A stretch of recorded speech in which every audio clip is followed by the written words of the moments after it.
अगर आप भी चाहते हैं कि एसएस फिल्म्स मोतिहारी के ऑडियो वीडियो सबसे पहले आप तक पहुंचे, तो इस चैनल को सब्सक्राइब करें और साथ ही बेल आइकन को दबाना ना भूलें।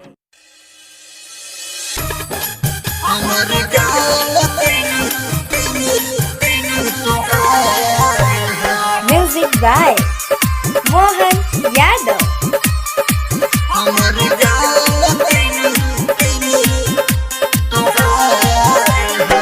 तुहरा बिना खाना पीना लगता गोरी की बेकार हो। तुहरा बिना खाना पीना लगता गोरी की बेकार हो। एगो हमारा दिल हमारे जान तीनू तोहार हो। एगो हमारा दिल हमारे जान तीनू तोहार हो।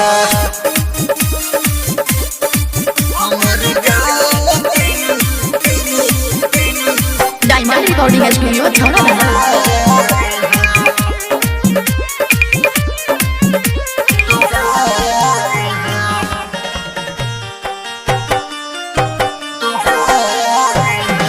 बारू तू हमारा दिल में समाइल रहिल रात भर जागल हो।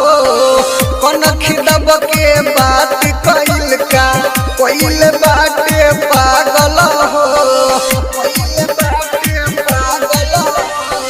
बारू तू हमारा दिल में समाइल रहिल रात भर जागल हो।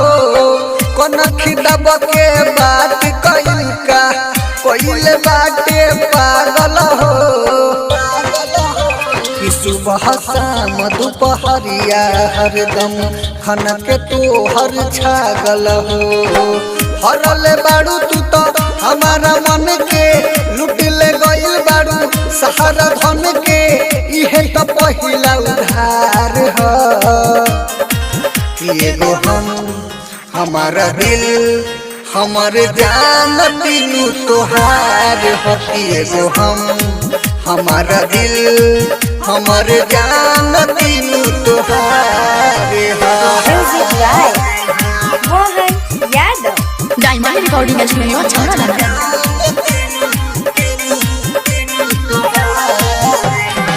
ले गेलू अंगड़ाई जब तू धड़केला मोर जियरा हो। गइल बा दीवाना सोनुआ आव कहियो नियरा हो। ले गेलू अंगड़ाई जब तू धड़केला मोर जियरा हो गइल बा दीवाना सोनुआ आव कहियो नियरा हो। कुनदन कमारा रोज तुहरे चलते रहता रे दियरा हो।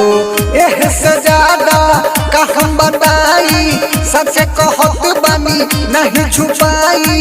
बुझी लभ के बुखार हो। कि एगो हमारा दिल हमारे जान तीनू तोहार हो। कि एगो हमारा दिल हमारे जान तीनू तोहार हो। तुहरा बिना खाना पीना लगता गोरी की बेकार हो। एगो हमारा दिल हमारे जान तीनू तोहार हो। एगो हमारा दिल हमारे जान तीनू तोहार हो। डायमंड रिकॉर्डिंग स्टूडियो छौड़ा।